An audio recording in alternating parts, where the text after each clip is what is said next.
Evening बच्चों, आप सभी का अपने YouTube चैनल आई के स्टडी पर स्वागत है। बच्चों, आज हम आपके लिए लेकर आए हैं रीट पात्रता 2025 के लिए राष्ट्रीय शिक्षा नीति 2005 की इंपॉर्टेंट क्वेश्चन। आज की क्लास के अंदर होंगे बच्चों 40 इंपॉर्टेंट क्वेश्चन जो एग्जाम के अंदर हर बार पूछे जाते हैं।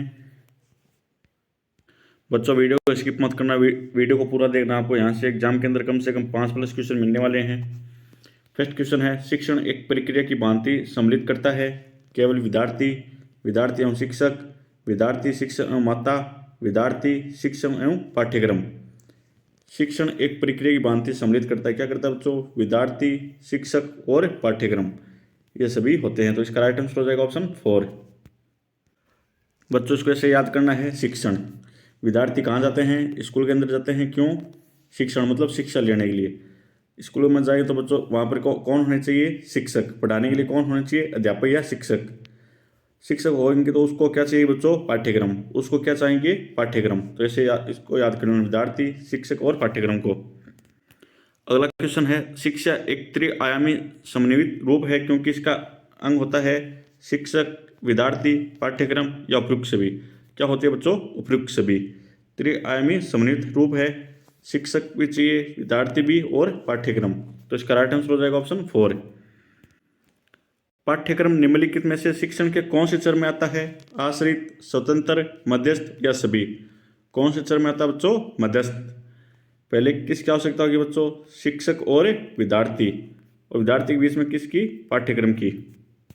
अगला क्वेश्चन है, समिति ने शिक्षण की त्रिध्रुवी प्रक्रिया में कार्यवाहक माना है अभिभावक, शिक्षक, शिक्षार्थी, पाठ्यक्रम। किसको माना बच्चों? किसको माना है? शिक्षक को। ऑप्शन सेकंड इसका राइट आंसर हो जाएगा। अगला क्वेश्चन है, शिक्षण के आधार पर इसके कितने चर होते हैं? 1, 2, 4, 3। कितने होते हैं बच्चों? 3। शिक्षक, पाठ्यक्रम और विद्यार्थी। अगला क्वेश्चन है, बाल केंद्रित शिक्षण विधि का अर्थ है बच्चों को शिक्षक का अनुसरण और अनुकरण करने के लिए कहना, बच्चों को पूर्ण रूप से स्वतंत्रता देना, बच्चों को नैतिक शिक्षा देना, बच्चों की अभिव्यक्ति और उनकी सक्रिय भागीदारी को महत्व देना। तो इसका राइट आंसर हो जाएगा ऑप्शन 4। बच्चों की अभिव्यक्ति और उनकी सक्रिय भागीदारी को क्या देना? महत्व देना। अगला क्वेश्चन है, राष्ट्रीय पाठ्य चर्चा की रूपरेखा 2005 में बातचीत की गई। ज्ञान स्थायी है, वह दिया जाता है, ज्ञान का विकास होता है और इसकी संरचना की जाती है। शैक्षिक केंद्र से विषय केंद्र पर होने पर, विद्यार्थी केंद्रित से अध्यापक केंद्रित की ओर। क्या है बच्चों? ज्ञान क्या है? स्थायी है और दिया जाता है। ज्ञान का विकास होता है, इसकी संरचना की जाती है। तो इसका राइट आंसर हो जाएगा ऑप्शन फर्स्ट। क्वेश्चन है, प्रस्तावना, प्रस्तुतिकरण, तुलना और संबंध, सामान्यकरण और प्रयोग सोपान है ब्लूम उपागम, हर्बर्ट, मॉरिसन या ग्लोबरियन। किसके बच्चों? हर्बर्ट। बच्चों, करण नाम का लड़का है, वह क्या देता है? प्रस्तुति देता है। कहाँ पर देता है बच्चों? लेसन देता है, जिसके अंदर बोला जाता है प्रस्तावना। लेकिन बच्चों वह लेसन देने जाता है तो वह क्या कर लेता है बच्चों? हर बार बर्ट मतलब शर्ट है, हर बार क्या खोल लेता है? शर्ट का बटन खोल लेता है। तो शिक्षक उसकी तुलना किससे करते हैं बच्चों? सामान्य बालक पर नहीं करते, सामान्य बालक की तरह नहीं करते हैं। अगला क्वेश्चन है, राष्ट्रीय पाठ्य चर्चा रूपरेखा 2005 के अंतर्गत परीक्षा सुधार में निम्न में से किस सुधार को सुझाया गया है? खुली पुस्तक परीक्षा, सतत निरंतर एवं व्यापक मूल्यांकन, सामूहिक कार्य मूल्यांकन या इनमें से सभी। तो क्या है बच्चों? खुली पुस्तक परीक्षा, यह भी राइट है। सतत मतलब लगातार, निरंतर और व्यापक मूल्यांकन, सामूहिक कार्य मूल्यांकन, तो ये सभी क्या बच्चों? राइट है। अगला क्वेश्चन है, क्रियात्मक अनुसंधान मौलिक अनुसंधान से निम्न है क्योंकि यह अध्यापकों, शैक्षिक प्रबंधकों, प्रशासकों द्वारा किया जाता है, शोधकर्ताओं द्वारा किया जाता है, यह प्रमाणीकृत उपकरणों पर आधारित होता है, यह न्यायाधीश पर आधारित होता है। ऑप्शन फर्स्ट इसका राइट आंसर हो जाएगा। अध्यापकों, शैक्षिक प्रबंधकों और प्रशासकों द्वारा किया जाता है। ऑप्शन फर्स्ट इसका राइट आंसर हो जाएगा।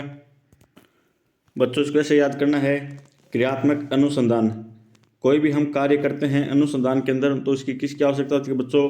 अध्यापकों की भी आवश्यकता होती है, और पूरे सिस्टम को संभालने के लिए किसकी आवश्यकता होती है? प्रशासक मतलब प्रशासकों की भी आवश्यकता होती है। ऐसे इनको याद कर लेना। CCE के बारे में सर्वाधिक महत्वपूर्ण है व्यक्ति के सर्वांगीण विकास को बढ़ावा देना, शैक्षिक पक्ष का आंकलन करना, समय चक्र का निर्माण करना, सीखने के लिए एक से अधिक पक्षों का आंकलन करना। तो इसका राइट आंसर हो जाएगा बच्चों ऑप्शन फर्स्ट, व्यक्ति के सर्वांगीण विकास को बढ़ावा देना। बच्चों CCE को याद करना है आपको CID से। अगर किसी को व्यक्ति को CID में जाना है तो उसको क्या करना होगा बच्चों, अपना सर्वांगीण विकास करना होगा या फिर विकास को बढ़ाना होगा, तभी कहाँ जाएगा बच्चों, CID के अंदर, मतलब CCE के अंदर। अगला क्वेश्चन है, एक परीक्षण जो व्यक्ति की किसी एक या अधिक क्षेत्रों में उसकी विशेषताएं और कमियों को व्यक्त करने के लिए बनाया गया है कहलाता है उपचारात्मक परीक्षण, निंदनात्मक परीक्षण, उपलब्धि परीक्षण या रचनात्मक परीक्षण। क्या कहलाता है बच्चों, निंदनात्मक परीक्षण। ऑप्शन सेकंड इसका राइट आंसर हो जाएगा। बच्चों एक परीक्षण है जो व्यक्ति को किसी एक या अधिक क्षेत्रों में उसकी विशेषता और कमियों को, बच्चों कमियों का हम कब करते हैं, जब कोई उसकी क्या करते हैं, निंदा करते हैं। कमियों को कब करते हैं बच्चों, जब हम उसकी क्या करते हैं, निंदा करते हैं। ऐसे इसको याद कर लेना। अगला क्वेश्चन है, निःशुल्क एवं अनिवार्य शिक्षा का बालकों का अधिकार 2009 के अंतर्गत किसी भी अध्यापक को निम्न में से किस कार्य के लिए नहीं लगाया जा सकता, 10 वर्ष के पश्चात होने वाली जनगणना में, आपदा राहत कार्य में, चुनावी समिति कार्य में या प्लस पोलियो कार्यक्रम में। किस में नहीं लगाया जाता बच्चों, प्लस पोलियो कार्यक्रम में। अगला क्वेश्चन है, निर्माणात्मक मूल्यांकन का उद्देश्य है प्रकृति पर गौर करना और उपचारात्मक अनुदेशन की योजना बनाना, विद्यार्थियों की समझ का पता लगाना, अध्यापक के उद्देश्यों की पूर्ति का पता लगाना या ग्रेड्स प्रदान करना। तो इसका राइट आंसर हो जाएगा ऑप्शन फर्स्ट, प्रकृति पर गौर करना और उपचारात्मक अनुदेशन की योजना बनाना। बच्चों इसको ऐसे याद करना है, निर्माणात्मक या मूल्यांकन। जब भी हम कोई निर्माण मतलब क्या करते हैं, घर का निर्माण करते हैं तो उसका मूल्यांकन करते हैं कि कितना खर्चा आएगा, कितना रुपए लगेंगे। जब वह घर क्या करता है बच्चों, प्रगति करता है, धीरे धीरे बढ़ना चालू हो जाता है, तो हम क्या करते हैं बच्चों, गौर करते हैं। गौर करने के बाद उपचार मतलब ख्याल आता है कि हमारे के कितने पैसे लगे हैं, तो उसके हम क्या बनाते हैं बच्चों, योजना बनाते हैं। फिर अनुदेशन के तहत क्या बनाते हैं बच्चों, हम योजना बनाते हैं। यह क्वेश्चन बच्चों इंपॉर्टेंट है, ये एग्जाम के अंदर आ सकता है। अगला क्वेश्चन है, शिक्षा का अधिकार अधिनियम 2009 में निर्दिष्ट किया गया है कि कक्षा 1 से 5 तक यदि प्रवेश दिए जाएंगे, विद्यार्थियों की संख्या 200 से अधिक है तो विद्यार्थी अध्यापक का अनुपात होगा 30, 45, 50, 40। कितने होने चाहिए बच्चों, 40। कितने होने चाहिए, 40। तो ऑप्शन टू इसका राइट आंसर हो जाएगा। बच्चों इसको ट्रिक से याद करना है, कक्षा 1 से 5, 5 में से 1 जाने पर कितना था बच्चों, 4, और 1 से छोटी संख्या क्या है, 0। 40 को ऐसे याद कर लेना। अगला क्वेश्चन है, क्रियात्मक अनुसंधान के संबंध में निम्न में से कौन सा कथन सही नहीं है। यह अध्यापकों एवं शिक्षा व्यवसाय से जुड़े लोगों के द्वारा कहता है, ये किसी विशिष्ट समस्या के समाधान के लिए कहता है, व्यापक स्तर पर निर्णय लेने के लिए सूचना संकलन का कार्य इसमें कहता है, स्थानीय तौर पर रोजमर्रा की समस्याओं को निदान के लिए कहता है। कौन सा नहीं बच्चों, व्यापक स्तर पर निर्णय लेने के लिए सूचना संकलन का कार्य इसमें कहता है। अगला क्वेश्चन है, निम्न में से कौन सा कथन है जो शिक्षण के बारे में सत्य नहीं है।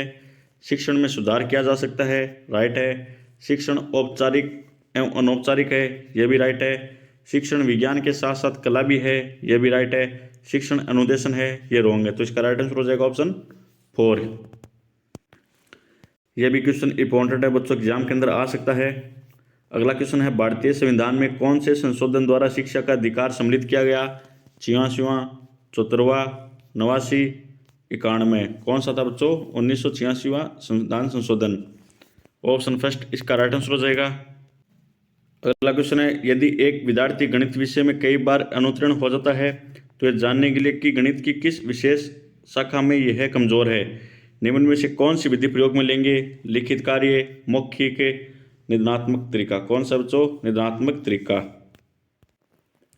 जहां पर भी बच्चों आपको कमजोर या तुलना जैसे शब्द मिल जाए तो वहां पर कौन सी बच्चों, निंदा करना। निंदात्मक में आ जाएगा निंदा करना। तो आप ऐसे इसको याद कर लेना। बच्चों अगर आपको ये वीडियो अच्छा लग रहा तो चैनल को सब्सक्राइब कीजिए, ज़्यादा से ज़्यादा शेयर कीजिए। आपको बच्चों मनोविज्ञान के अंदर 30 में से 30 क्वेश्चन लाने हैं तो आपको पूरी वीडियो देखनी होंगी, एक भी क्वेश्चन इनसे बाहर नहीं जाएगा। अगला क्वेश्चन है, छात्र गणितीय गणना में गति प्राप्त कर सकते हैं चर्चा या वाद विवाद द्वारा, मौखिक कार्य द्वारा, लिखित कार्य द्वारा या अभ्यास द्वारा। बच्चों गणित में क्या की जाती है, अभ्यास ही किया जाता है। तो इसका राइट आंसर हो जाएगा ऑप्शन 4। अगला क्वेश्चन है, मूल्यांकन का मुख्य उद्देश्य है अनुशासन बनाए रखना, केवल परीक्षा करवाना, केवल प्रश्न पत्र करवाना, अधिगमकर्ता की उपलब्धि जानना। तो इसका राइट आंसर हो जाएगा ऑप्शन 4। अगला क्वेश्चन है, अच्छे मूल्यांकन की कौन सी एक विशेषता नहीं है? वैधता। यह है बच्चों, जैसे सीटी का आपने एग्जाम दिया, अगर सीटी की वैधता है, अगर आपने पास कर ली तो क्या है बच्चों? वैधता। यह मूल्यांकन के अंदर आ गया। विश्वसनीयता, मतलब विश्वास होना चाहिए, विश्वसनीयता। निदानात्मकता, अगर आप कमजोर है तो एक दूसरे की क्या कर सकते हैं बच्चों? तुलना कर सकते हैं कि कौन से सब्जेक्ट के अंदर कमजोर है। नकारात्मकता, ये बच्चों राइट हो जाएगा। कौन सा हो जाएगा राइट? है ऑप्शन 4। यह मूल्यांकन के अंदर नहीं आते, अच्छे मूल्यांकन के अंदर।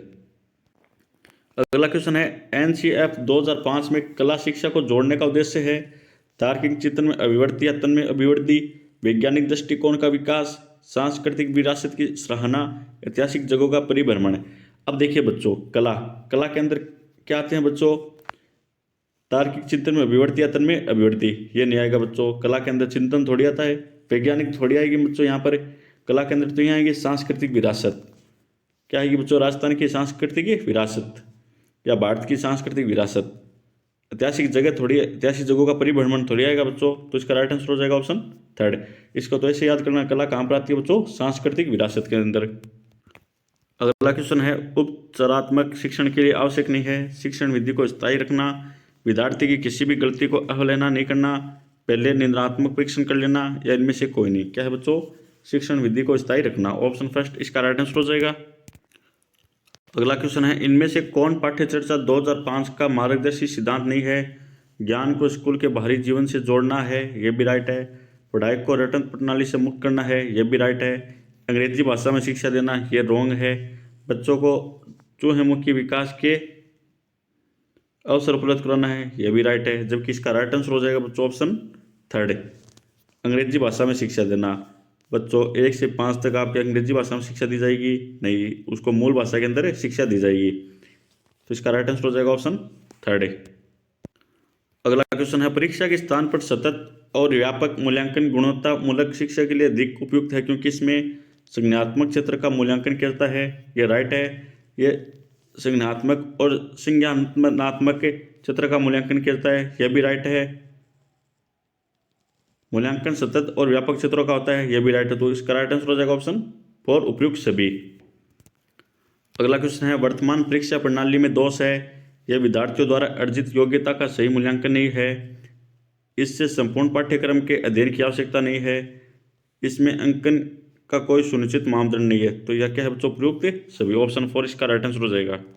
अगला क्वेश्चन है, हिंदी शिक्षण में उपलब्धि की जांच की जा सकती है बुद्धि परीक्षण से, निबंधात्मक प्रश्नों से, पॉजिटिव परीक्षण से, या उपलब्धि परीक्षण से? किससे बच्चों? उपलब्धि परीक्षण से। यहाँ पर क्या है बच्चों? हिंदी में शिक्षण में उपलब्धि, यहाँ पर उपलब्धि आ रहा है तो यहाँ पर क्या आ रहा है? उपलब्धि। इसको ऐसे याद कर लेना। अगला क्वेश्चन है, शिक्षा के अधिकार अधिनियम 2009 में शिक्षक के लिए प्रति सप्ताह न्यूनतम कार्य घंटों की संख्या क्या है? 30, 56, 70, 45। कितनी है बच्चों? 45। अगला क्वेश्चन है, निम्न में से कौन सा गुणात्मक परीक्षण नहीं है? निरीक्षण, जांच सूची, रेटिंग स्केल, या वस्तुनिष्ठ प्रश्न? कौन से नहीं बच्चों? वस्तुनिष्ठ प्रश्न। अगला क्वेश्चन है, निम्न में से कौन सा सामाजिक विज्ञान में मूल्यांकन का मुख्य उद्देश्य है? छात्रों के ज्ञान की जांच, उत्तम कक्षा व कक्ष अध्यापन, शैक्षिक नियोजन, या सामाजिक विकास? क्या बच्चों? सामाजिक विकास। सामाजिक विज्ञान मूल्यांकन का मुख्य उद्देश्य बच्चों सामाजिक विकास, ऑप्शन 4 इसका राइट आंसर हो जाएगा। अगला क्वेश्चन है, निःशुल्क एवं अनिवार्य शिक्षा की व्यवस्था करने का कल्पना किस प्रकार के शैक्षिक प्रशासन में की गई है? प्रजातंत्रात्मक शैक्षिक प्रशासन, आंतरिक शैक्षिक प्रशासन, बाह्य शैक्षिक प्रशासन? किस में की गई बच्चों? प्रजातंत्रात्मक शैक्षिक प्रशासन, ऑप्शन फर्स्ट इसका राइट आंसर हो जाएगा। अगला क्वेश्चन है, आरटीई की निम्न में से विशेषता नहीं है? 6 से 14 वर्ष की आयु तक मुफ्त शिक्षा, प्राइवेट ट्यूशन का अंत, शारीरिक दंड व मानसिक प्रताड़ना का निषेध, निजी विद्यालयों को प्रोत्साहन? क्या नहीं है बच्चों? विशेषता नहीं है निजी विद्यालयों को प्रोत्साहन, ऑप्शन 4 इसका राइट आंसर हो जाएगा। अगला क्वेश्चन है, आरटीई का संबंध किस आयु वर्ग के बच्चों से है? 5, 6 से 11 वर्ष, 6 से 14 वर्ष, 14 से 18 वर्ष? कितने के हैं बच्चों? 6 से 14 वर्ष, ऑप्शन 3 इसका राइट आंसर हो जाएगा। अगला क्वेश्चन है, एक विद्यालय के प्रधानाचार्य द्वारा विद्यार्थी की विभिन्न संज्ञानात्मक समस्याओं के कारणों को पहचानने व उन्हें दूर करने हेतु कौन सा अनुसंधान करता है? क्रियात्मक अनुसंधान, गुणात्मक अनुसंधान, ऐतिहासिक अनुसंधान, या वर्णनात्मक अनुसंधान? कौन सा किया जाता है बच्चों? क्रियात्मक अनुसंधान, ऑप्शन फर्स्ट इसका राइट आंसर हो जाएगा। लास्ट क्वेश्चन है, शिक्षा का अधिकार अधिनियम देश भर में कब लागू हुआ? 1 अप्रैल 2009 से, 1 नवंबर 2009 से, 1 नवंबर 2010 से, या 1 अप्रैल 2010 से? कब हुआ था बच्चों? 1 अप्रैल 2010 से। ऑप्शन 2 इसका राइट आंसर हो जाएगा।